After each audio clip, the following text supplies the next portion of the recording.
आपकी अकल को भी खा जाता है गुस्सा।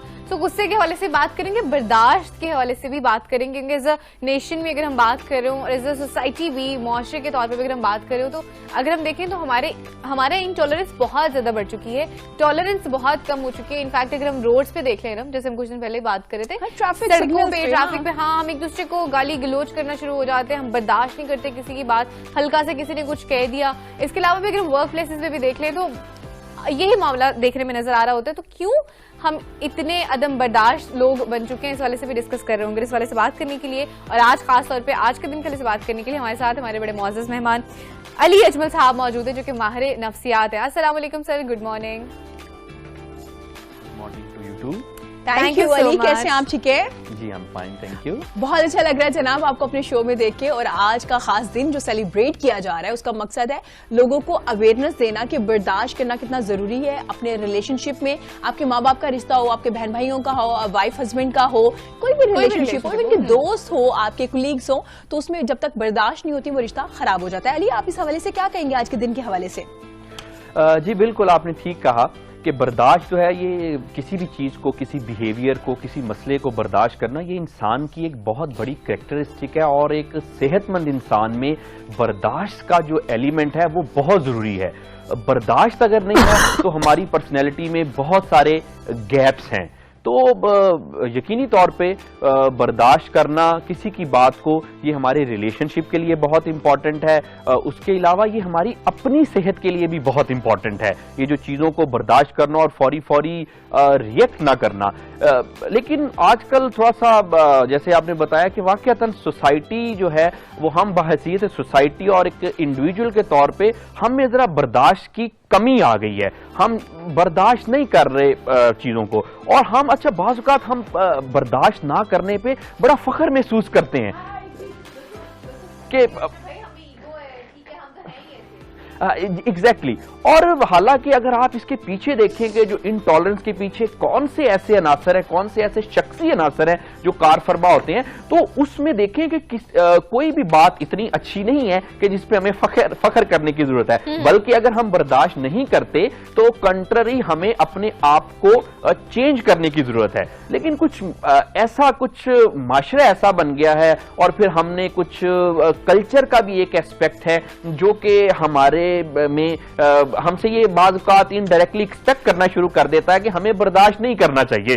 अब शायद वो नौजवानों को खास तौर पे ये लगने लगता है कि शायद हम किसी की कोई बात बर्दाश्त ना करके या रिएक्ट करके बहुत शायद अच्छे लग रहे हैं। हाँ, वो जो एक एग्जैक्टली वो जो जैसे हमारे एक कल्चर में करैक्टर है, जैसे कोई जग्गा जट करैक्टर है। उसके अलावा फिर आप देखें कि हमारे कल्चर में जो इवन के हमारे कल्चर की बात ना करें, अगर हम overall all over the world बात करें, तो हमेशा हमने ये समझ लिया कि शायद जो हीरो है वो कोई वायलेंट करैक्टर ही होता है, जो बर्दाश्त ना करे वो हीरो है। हालांकि इसके पीछे अगर आप देखें तो ये सारी इंसान की कमजोरियां छुपी होती हैं बर्दाश्त ना कर सकने में। अगर कोई शख्स बर्दाश्त नहीं करता तो ये तो फर्स्ट ऑफ ऑल ये तो बात क्लियर है कि उसकी कोई मेंटल हेल्थ अच्छी नहीं है। ठीक है, बर्दाश्त करना, गुस्से को अपने काबू में रखना और रिएक्ट ना करना, ये स्ट्रॉन्ग नर्व्स की निशानी है। ठीक है, लेकिन फ्लेयर अप हो जाना बातों पे और रिएक्ट कर देना, छोटी सी बात को बर्दाश्त न करना और फिर इस हद तक एक्सप्रेसिव हो जाना, ये वीक असाब की निशानी है और ये दिमागी कमजोरी की तरफ इशारा करती है। अच्छा, ठीक हो गया। डॉक्टर अली, आपने कहा कि बर्दाश्त कर देना एक गुड साइन होता है कि आप हर चीज को बेर करें, लेकिन बर्दाश्त करने की भी एक हिसाब होगी ना। अगर आप हर चीज को बर्दाश्त करें तो आप अपने ऊपर जुल्म भी तो कर रहे हो ना। जी एग्जैक्टली, बिल्कुल आपने बड़ी ठीक तरफ इशारा किया कि अगर हम हर चीज को बर्दाश्त कर रहे हैं तो ऑब्वियसली एक स्टेट आएगी तो हम होपलेसनेस और हेल्पलेसनेस का शिकार हो जाएंगे।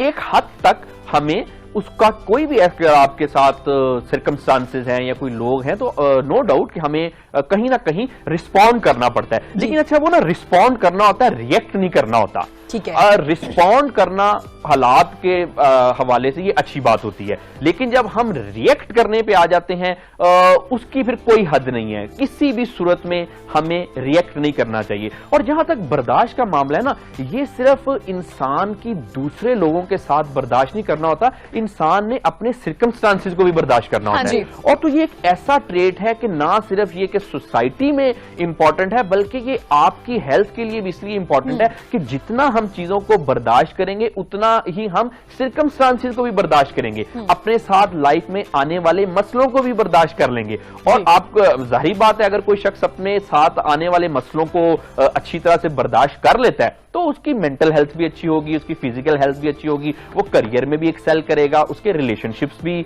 ठीक रहेंगे। तो यकीनी बात मैं बिल्कुल आपसे एग्री करता हूं कि बर्दाश्त करने की हद है, लेकिन तब तक जब तक आप रिएक्टिव हो रहे हैं किसी इस्लाह के लिए कि जी अब इसके बगैर गुजारा नहीं है। नहीं तो पर्सनल मामलात में और अपने जाती तौर पे जितना ज्यादा कोई बर्दाश्त कर सके उतना बेहतर है। टूटने से पहले आप में जितनी ज्यादा कैपेसिटी हो बर्दाश्त की और रिएक्ट ना करने की, अपने आप को कंट्रोल करने की, आप उतने ही जहनी तौर पे सेहतमंद हैं। बिल्कुल ऐसे, सिर्फ अगर इस्लाह की गर्ज से है तो डेफिनेटली वो सही बात है, लेकिन अदर देन दैट टॉलरेंस ज्यादा होगी, डेफिनेटली बेहतर होगा, ना सिर्फ आपके लिए बल्कि आपके गिर्द जितने लोग हैं उनके लिए भी। एक तो वो इफेक्ट, एक तो वो इफेक्ट हो रहे होंगे, आपकी पर्सनालिटी का इफेक्ट उन पे भी जा रहा होगा और वही चीज वो लोग भी वहां से सीख रहे होंगे। सर, आज के दिन के अगर हवाले से बात करें तो आज का बेसिकली थीम क्या है और किस लिए हम इस दिन को सेलिब्रेट कर रहे होते हैं?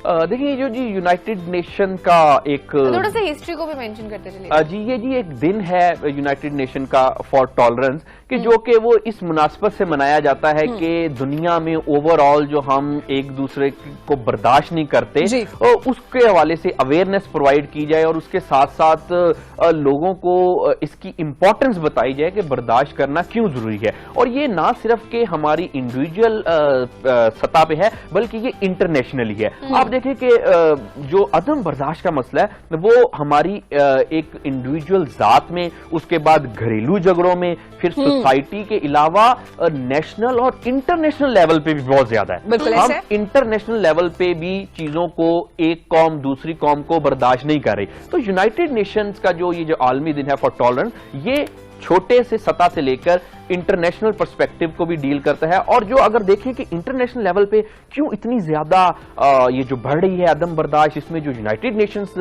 के जो अपने उनके स्टैटिस्टिक्स हैं, उनकी अपनी जो रिसर्च है, उसमें सबसे बड़ी वजह जो है कि हम ना डिफरेंस बर्दाश्त नहीं करते।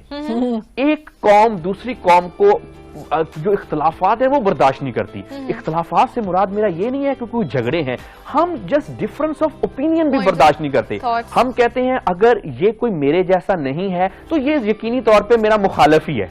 तो ये जो दिन है ये इस मुनासबत से भी मनाया जाता है कि लोगों में अवेयरनेस हो कि देखिए अगर कोई आपसे मुख्तलिफ है तो वो आपका दुश्मन नहीं है।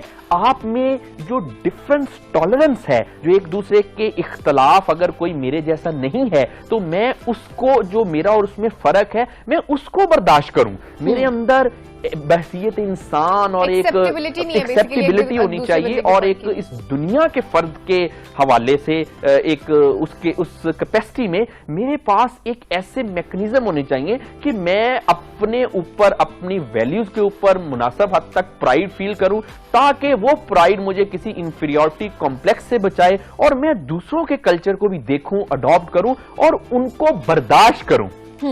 जब हम डिफरेंस को बर्दाश्त नहीं ना करते, और ये एक आप बात याद रखिए कि जैसे मैंने कहा कि किसी भी सतह पे जो अदम बर्दाश्त है उसके पीछे हमेशा से कोई ना कोई बुरे फैक्टर, कोई ना कोई नेगेटिव फैक्टर ही होते हैं। और जो इंटरनेशनल लेवल पे भी अगर आप देख लें कि अगर हम किसी के कल्चर को बर्दाश्त नहीं करते तो हम ये समझते हैं कि शायद ये हमारे कल्चर पे कोई अटैक है। अगर ये कल्चर इनका कोई मुझसे डिफरेंस है तो हम अपने अंदर दिमाग में ये समझ लेते हैं कि शायद मेरे कल्चर पे कोई हमला हो गया है और मेरा कल्चर कोई उनकी निस्बत कोई कम है। तो ये जो अगर एक नॉर्मल इंसान है वो अगर अपने आप पे उसकी सेल्फ एस्टीम जो है वो नॉर्मल है, वो किसी तरह की कोई लो सेल्फ एस्टीम या इंफीरियरिटी कॉम्प्लेक्स का शिकार नहीं है, तो वो बर्दाश्त करेगा। वो इंडिविजुअल लेवल पे भी बर्दाश्त करेगा और अगर नेशनल पे भी और उसके बाद इंटरनेशनल लेवल पे भी वो चीजों को बर्दाश्त करेगा। उसमें अडॉप्टेबिलिटी होगी, उसमें एक्सेप्टेबिलिटी होगी। जी अच्छा, जैसे आपने जिक्र किया कि इख्तलाफात हमारे यहाँ हो जाते हैं, हम अक्सर देखते हैं कि आपका पॉइंट ऑफ व्यू और हो सकता है, मेरे सोचने का तरीका या चीजों को ऑब्जर्व करने का तरीकाकार और हो सकता है। हम यहाँ पे जब किसी से डिसएग्री कर रहे होते हैं ना, जैसे मुझे आपकी बात से इख्तिलाफ है, तो मैं पर्सनल होके अना का मसला बना के कभी भी आपकी बात पर एग्री नहीं करूंगी, चाहे आप जितने भी स्ट्रॉन्ग आपके पास दलाइल होंगे, कुछ भी होंगे, जिसकी वजह से फिर हमारे यहाँ दुश्मनियां शुरू हो जाती हैं। हम सियासी गुफ्तगू जब कर रहे होते हैं डॉक्टर साहब, तभी हमारे साथ यही मसला होता है, हम अपने दोस्त अच्छे खो देते हैं। कोई भी नॉट लाइक द पॉलिटिकल। हाँ, तो किस तरह से हम अपने उस वक्त तो हम अपने दुश्मन भी बन जाते हैं, क्योंकि हमारे अंदर एक वो अना का मसला आ जाता है। हम हर वक्त सोचना शुरू हो जाते हैं कि ये मेरा दुश्मन है, ये मेरे साथ एग्री नहीं करता किसी बात पे। तो उस वक्त अपने आप को कैसे कंट्रोल कर सकते हैं अगर आपके साथ आपकी बात से कोई डिसएग्री कराओ? जी, इसमें आजकल वाकई जो बात आप कह रही हैं ये बहुत आम है, हर जगह पे हमें ये देखने के मिलती है कि ये जो इस तरह के मसले हो रहे हैं। अच्छा, इसको ना हम ना दो तरह से कंट्रोल कर सकते हैं। सबसे पहले तो हम ना अपने जो एक्सप्रेशन है हम उस पे काम कर सकते हैं। अच्छा। और हमें हर शख्स को अपने एक्सप्रेशन पे काम करना चाहिए कि अगर मुझे किसी की कोई बात बुरी लगी है, किसी को भी किसी की अगर कोई बात बुरी लगी है, या इससे भी अगर आप थोड़ा सा एक स्टेप नीचे चले जाएं कि बात बुरी नहीं लगी, जस्ट डिफरेंस ऑफ ओपिनियन ही है, हाँ जी, तो उसमें हमें फौरी ब्लंट होके नेक्स्ट बंदे पे अटैक नहीं कर देना चाहिए, उसकी ओपिनियन पे अटैक नहीं करना चाहिए, अना का मसला नहीं बनाना चाहिए। होता यह है कि हम जब किसी की बात को एक्सेप्ट नहीं कर पाते, उसके बाद हम उसको बिल्कुल ब्लंट होके जवाब दे देते हैं, बिल्कुल ऐसा, जो कि मैनर्स के हवाले से भी अच्छा नहीं है। और अच्छा, फिर इससे जो रिलेशनशिप जो खराब होते हैं, वो जरूरी नहीं है कि हम किसी को पत्थर मारते ही हैं तभी चोट लगती है। ये जो बातों की चोट है, और खास तौर पे जब कोई डिबेट हो रही होती है, तो बात का जो बातें हैं ये पत्थर की निस्बत बहुत ज्यादा जोर से लगती हैं। यकीनन तो, आपके जहन पे बहुत असर छोड़ती है, आपकी फिजिक पे, आपकी मेंटल हेल्थ पे बहुत ज्यादा असर छोड़ रही होती है, और परमानेंटली असर छोड़ देती हैं। तो सबसे पहले तो ना जी, इसको हमें जरा अपने एक्सप्रेशन को जो है इम्प्रूव करना चाहिए, और इंसानों को सीखना चाहिए कि हम सारे जो हैं नॉलेज हर तरह का सीखते हैं, लेकिन इंसानों से डील करने का नॉलेज भी आपको आना चाहिए। एक तो इसका हल हो सकता है। अच्छा, दूसरी बात इसमें हम ये कर सकते हैं कि देखना ये चाहिए कि हम करते क्यों ऐसा, आखिर क्या ऐसी चीजें हमारे जहन में चल रही होती हैं कि लोग एक दूसरे की बात नहीं बर्दाश्त करते और छोटी छोटी बात पे झगड़े हो जाते हैं। इसमें जो होता ये है, it's all in your mind, ये सारा हमारे माइंड में, हमारे जहन में है। अगर एक शख्स अपने माइंड में उसको कोई फ्रस्ट्रेशन है, कोई उसको वैसे ही कोई क्रॉनिक एंगर है, इसके अलावा उसको लाइफ ही आजकल आपको पता है ऐसी है कि नफ्सा नफ्सी का दौर है, कंपटीशन का दौर है, हम में वैसे ही बर्दाश्त कम हो गया है, तो अगर हमारे जहन में कोई स्ट्रेस वगैरह ऑलरेडी चल रही होती है, लाइफ स्ट्रेस या किसी भी तरह की, तो उससे होता यह है कि फिर हम जरा बर्दाश्त कम हो जाती है हमारी। तो अगर हमने बर्दाश्त करना है और लोगों से रिलेशनशिप अच्छे करने हैं, तो जरा अपनी स्ट्रेस पे भी काम करना चाहिए, और हर शख्स को काम करना चाहिए। ये आपकी सोशल हेल्थ जो कि रिलेशनशिप। लेकिन अली साहब कैसे कर सकते हैं ना, मतलब कि मैं तो मानूंगी नहीं ना कि मैं जो इख्तिलाफ कर रही हूँ या अगले की बात से डिसएग्री कर रही हूँ, तो I am a wrong person, मुझे खुद पे काम करने की जरूरत, पहले तो हमें मानना पड़ेगा ना कि मैं गलत हूं, मुझे इस पे काम करने की जरूरत है। तो किस तरह से काम कर सकते हैं और किस तरह से स्टार्ट करना चाहिए? देखिए, इसमें बिल्कुल ठीक है कि सबसे पहले तो मानने की बात है ना, और ज्यादातर लोग तो मानते ही नहीं है, एग्री नहीं करते। अच्छा, उसमें ना कुछ रेड साइंस है। जब आप देखेंगे ये जी अब रेड साइंस अभी आ गए हैं, तो फिर आपको पता चल जाता है कि ये भी मुझे अपने ऊपर काम करने की जरूरत है। अगर आपके झगड़े हो रहे हैं लोगों के साथ, तो फिर जाहिर बात है कि नो डाउट कि गलती दूसरे लोगों की भी है, लेकिन सारी दुनिया आमतौर पे गलत नहीं होती। ज्यादातर अगर आपके बहुत सारे लोगों के साथ झगड़े हो रहे हैं, तो बहुत कभी इम्कानात है कि कहीं आप भी गलत हो सकते हैं। उसके अलावा अगर आपका मूड खराब है, मूड स्विंग्स आ रहे हैं, आप चिड़चिड़े से रह रहे हैं, उदास से रह रहे हैं, और आप अपनी लाइफ को फुल्ली तौर पे इंजॉय नहीं कर पा रहे, तो ये रेड साइंस हैं जब हमें पता चल जाता है कि अच्छा ना, अब कोई मसला है, अब मुझे अपने आप पे थोड़ा सा वर्क करने की जरूरत है और अपने आप को इंप्रूव करने की जरूरत है। अब जो आप बात कर रही थी कि अपने आप को इम्प्रूव कैसे किया जा सकता है। तो सबसे पहले तो जब भी किसी शख्स को ये पता चल जाए कि मेरे साथ कोई मसला है, मसले से मुराद ये नहीं कोई पैथोलॉजिकल मसला है, कोई हल्का फुल्का इंसान है, सबको छोटे मोटे मसले होते हैं। तो सबसे पहले जब किसी को पता चल जाए कि मेरे साथ मसला है, और उसी वक्त में आप देखें कि हम अपने आप को अनकॉन्शियसली इंप्रूव करना स्टार्ट कर देते हैं। तो सबसे पहले इस चीज को एक्सेप्ट करें और उसके बाद फिर उस पर थोड़ा थोड़ा काम करें। जो आप अगर देखें कि आपको लगता है कि आपकी एंगर मैनेजमेंट में प्रॉब्लम है, या आपको लगता है कि आपकी जरा लाइफ में फ्रस्ट्रेशन ज्यादा हो गई है, या आपकी सोशल स्किल्स कोई थोड़ा सा आपको हर्डल क्रिएट कर रही है, तो हर एक स्किल पे हम काम करना स्टार्ट कर सकते हैं। लेकिन उसमें जो एक कुछ जर्नल अगर मैं आपको बताऊं कि इंसान अपने ऊपर कैसे काम कर सकता है, तो सबसे पहले देखें, हर इंसान ये समझ ले कि कुछ ये बड़ी पूरी बनी नौ इंसानियत के लिए कुछ मोटी मोटी बातें मैं बताने जा रहा हूं, टिप्स, कि हर इंसान ये समझ ले कि हर वक्त वो सही नहीं हो सकता। बहुत सारे मामलात में आपकी भी गलती होनी ही है। ये जो सोचता है कि मैं हमेशा ठीक हूं, वो फिर मसले सुधरते नहीं है। दूसरी बात, हमें इर्द गिर्द लोगों से बहुत ज्यादा एक्सपेक्टेशन नहीं लगानी चाहिए, क्योंकि फिर जब हमारी एक्सपेक्टेशन फुलफिल नहीं होती तो हम हर्ट होते हैं। ये नहीं, हमें ये कोशिश भी नहीं करनी चाहिए कि हर बंदे हमारी एक्सपेक्टेशन पे पूरा उतरेगा। और तीसरी बात जो है, हर शख्स को अपने मुताबिक ढालने की कोशिश ना करें, उनके डिफरेंसेस, इख्तलाफात के साथ रहें। दुनिया में कोई भी शख्स, दो शख्स एक जैसे नहीं हो सकते। ये जो हमने अपने जो क्राइटेरिया और स्टैंडर्ड सेट कर लेते हैं ना, बाज़ औक़ात खास तौर पे रिश्तों में, कि अगर ये होगा तो फिर मैं ये करूंगा, अगर आप इन चीजों पे पूरा उतरोगे, ये मेरी रिक्वायरमेंट्स है, अगर कोई ऐसा होगा तो फिर मैं सेटिस्फाई हूं। तो ये क्राइटेरिया ना इतना सेट करें, लोगों को लोगों की तरह लें, ह्यूमन को ह्यूमन की तरह डील करें। आप में भी कुछ खामियां हो सकती हैं, इसी तरह से हर शख्स में खामियां होती हैं, तो खामियों के साथ एक दूसरे को एक्सेप्ट करें। यही इंसानियत है, यही जिंदगी है। इंसान होने का मतलब ही इम्परफेक्शन है। तो आप भी इम्परफेक्ट हैं, दूसरे लोग भी इम्परफेक्ट हैं। आप कभी भी अपने जो परफेक्शनिस्ट की ग्लासेस लगाई हुई हैं, इनसे लोगों को ना देखें और इस तरह से लोगों के साथ डील ना करें। और मसला ही हमारा ये है कि हम अपनी जो इम्परफेक्शंस हैं उनको नहीं देख रहे होते। जिस दिन हमने अपनी इम्परफेक्शंस को देखना शुरू कर दिया और हमने कहा कि हाँ हमारी गलती है, हमें यहाँ पे सही करने की जरूरत है, तो फिर डेफिनेटली मामलात जो हैं वो बेहतर होंगे।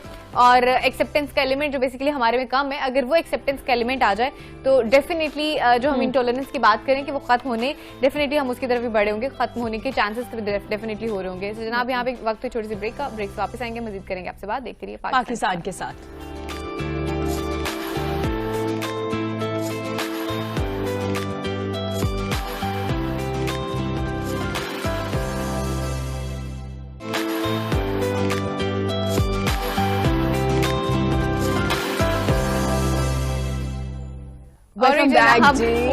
Welcome back to the show. आपको एक बार फिर से पाकिस्तान के साथ में खुशामदीद कहते हैं। टॉलरेंस पे बात हो रही है, बर्दाश्त पे बात हो रही है, जिसमें 2-3 एलिमेंट्स इससे पहले डिस्कस किए गए, जैसे कि डिफरेंस ऑफ ओपिनियन के हवाले से बात की गई कि टॉलरेंस में, अब अगर हम जब टॉलरेंस की बात कर रहे हो तो उस पर पूरी दुनिया एक, उसमें डिफरेंस ऑफ ओपिनियन की बात की गई कि वो भी एक रीजन है, फिर उसके अलावा उस पर हम एक्सेप्ट नहीं कर पा रहे होते, फिर इसके अलावा हमने स्ट्रेस की बात की, फिर हमने इम्परफेक्शंस की भी बात की कि इम्परफेक्शंस को हम अपने एक्सेप्ट नहीं कर रहे। जब हमें इम्परफेक्शंस की बात आती है वहां पे दो चीजें और आ जाती हैं, कॉम्प्लेक्स, इंफीरियोरिटी कॉम्प्लेक्स और सुपीरियोरिटी कॉम्प्लेक्स। अब ये दो चीजें भी जो हैं वो आपको इंटॉलरेंस की तरफ लेके जा रही होती हैं। अगर तुम सुपीरियोरिटी कॉम्प्लेक्स में ना, तो हमने तो अगले बंदे को कुछ समझना ही नहीं कि अच्छा ठीक है इस बंदे को भी इस चीज की नौहा है, ये भी बंदा अच्छा खासा मतलब इससे भी इंफॉर्मेशन रखता, हम समझ होता है कि नहीं जो हमें वो बंदा कोई और दूसरा है ही नहीं। या फिर अगर हम इंफीरियोरिटी कॉम्प्लेक्स में चले जाएं तो हम इतने अंडर कॉन्फिडेंट हो जाते हैं कि हम उसमें भी इतना ज्यादा हो जाता है कि अगले बंदे को फिर हम उसकी लेग पुलिंग करना शुरू कर देते हैं। हद खुद को हम सही नहीं करेंगे, लेकिन हम अल्टरनेटिव तरीकाकार इस्तेमाल करना शुरू कर देते हैं। ये बड़ी इंपॉर्टेंट चीज है और ये आजकल हमने इस कदर देखा है, या तो आप अपने आप को बहुत कुछ समझ रहे होते हो, दूसरों को कुछ समझना बंद कर देते हैं, या फिर आप इस कदर कॉम्प्लेक्स में चले जाते हैं कि आपके अंदर जो आपका टैलेंट होता है वो जाया हो जाता है। ऐसे है राफिया, बिल्कुल लोग आगे नहीं आ पाते। एब्सोल्युटली, बिल्कुल ऐसे सर। थोड़ा सा इंफीरियोरिटी कॉम्प्लेक्स और सुपीरियोरिटी कॉम्प्लेक्स के हवाले से बताइएगा, फिर इसके हम हल की तरफ भी जाएंगे। इंफीरियोरिटी कॉम्प्लेक्स और जो सुपीरियोरिटी कॉम्प्लेक्स है, असल में ये एक ही चीज है, ये इंफीरियोरिटी कॉम्प्लेक्स ही है। हाँ जी, हम ये समझते हैं कि ये जो बंदा अपने आप को सुपीरियर समझ रहा है, ये बड़ा एरोगेंट है, असल में ये भी इंफीरियरिटी कॉम्प्लेक्स की ही एक ऑफशूट है। जी बिल्कुल। अब ये एक्सट्रीम रिएक्शन है। अगर कोई शख्स समझता है या उसको किसी भी वजह से उसके पास जो भी उसने अपने माइंड में लॉजिक्स दिए हुए हैं कि वो किसी भी हवाले से दूसरों से कम है, या उसकी लाइफ में कुछ इतनी फेलियर्स आ गई, या उस तरह से वो सक्सेसफुल नहीं हो सका, या उसकी एक्सपेक्टेशन इतनी हर्ट हो गई कि वो अब अपने आप का, उसका सेल्फ कॉन्सेप्ट जो है वो ठीक नहीं है, वो अपने आप को अच्छा नहीं समझता। अब जब आपका सेल्फ कॉन्सेप्ट अपने बारे में ठीक नहीं होगा तो उसके दो रिएक्शंस होंगे।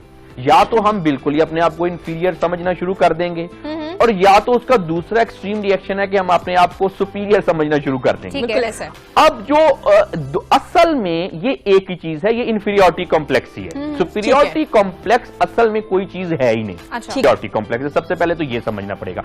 अच्छा, अब उसमें बात यह है कि जब हम इंफीरियरिटी कॉम्प्लेक्स में चले जाते हैं तो हम एक तरह के रिएक्शन करते हैं, अपने बारे में बुरा सोचते हैं, हमका काम करने को दिल नहीं हमारा करता, हम कोई कंपटीशन नहीं कर पाते, हम कहते हैं हम तो हार ही रहे हैं।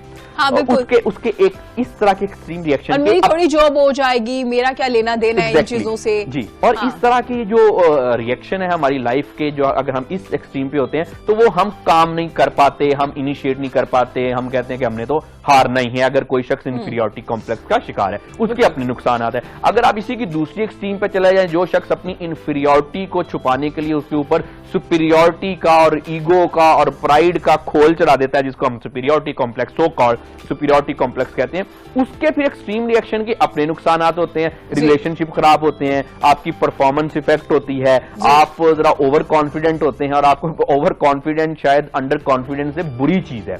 अगर आप देखें कि ये जो लाइफ में जितना हमें ओवर कॉन्फिडेंस से नुकसान होता है, और जितना इवन कि पूरी बनी नो इंसानियत को ओवर कॉन्फिडेंस से नुकसान पहुंचा है, अंडर कॉन्फिडेंट ने तो, लैक ऑफ कॉन्फिडेंस ने तो इतना कुछ बिगाड़ा ही नहीं हमारा, जितना हमारा जो इसने ओवर कॉन्फिडेंट ने बिगाड़ा है। तो बात यह है कि फिर उस रिएक्शन में अपने मसले हैं कि जैसे मैंने बताया कि आपकी परफॉर्मेंस भी हर्ट होती है, रिलेशनशिप आपके खराब हो सकते हैं, उसके अलावा आपके मिस एडवेंचर हम बहुत सारे कर बैठते हैं अगर हम ईगो में, सुपीरियरिटी कॉम्प्लेक्स में और ओवर कॉन्फिडेंस में हैं। तो ये सारी चीजें एक ही हैं। ठीक है, एक ही जो है उसका एंगल है, इट्स हेड और टेल, तो ये एक ही चीज है। Basically this is inferiority complex. ठीक है, ठीक हो गया। तो फिर थोड़ा सा इसके भी हल के हवाले से बात कर लेते हैं कि इन चीजों से इंसान किस तरह से बाहर निकल सकता है।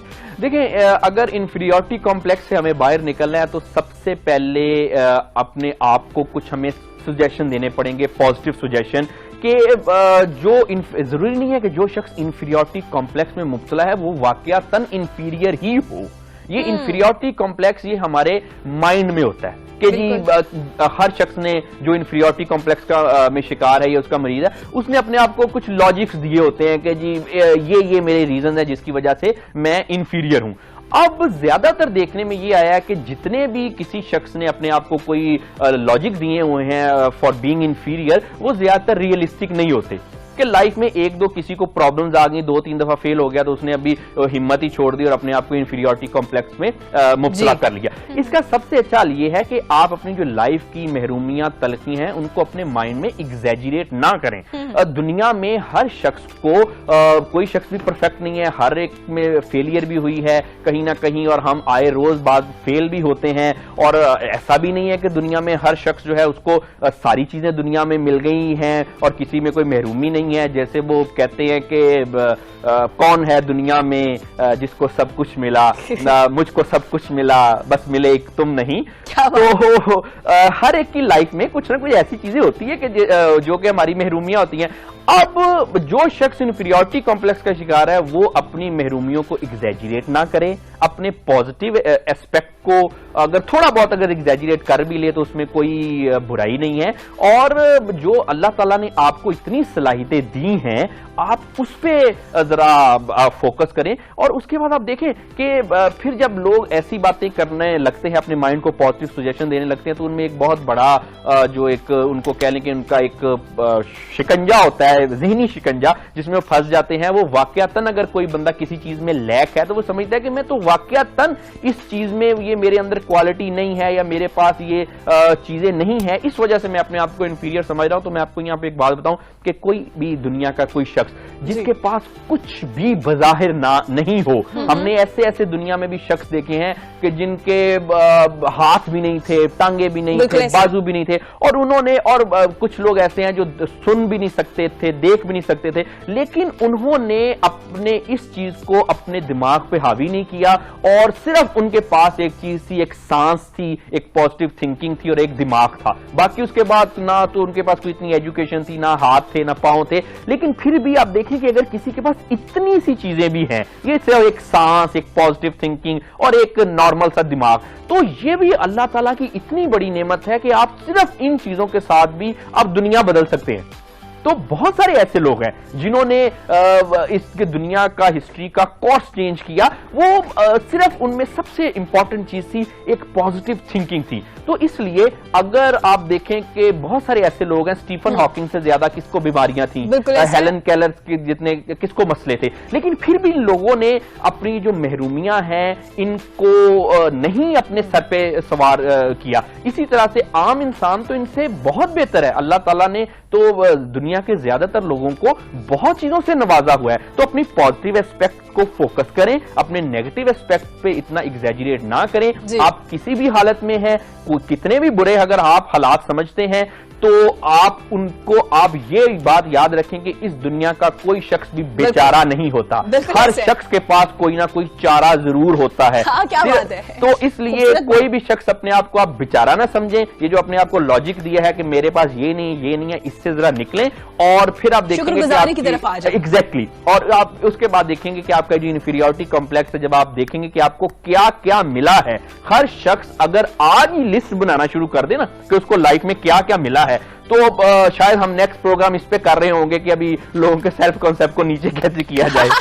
बहुत शुक्रिया अली अजमल, बहुत अच्छा लगा आपसे बात करके। जिन्होंने बात की ना कि कोई बेचारा नहीं होता, हर शख्स के पास कोई ना कोई चारा होता है। और अल्लाह ताला ने किसी को भी ऐसे पैदा नहीं किया, हर किसी में कोई ना खूबी है, कोई ना कोई टैलेंट। बिल्कुल ऐसे। बहुत शुक्रिया आपका, thanks so much for coming today. और आज हमने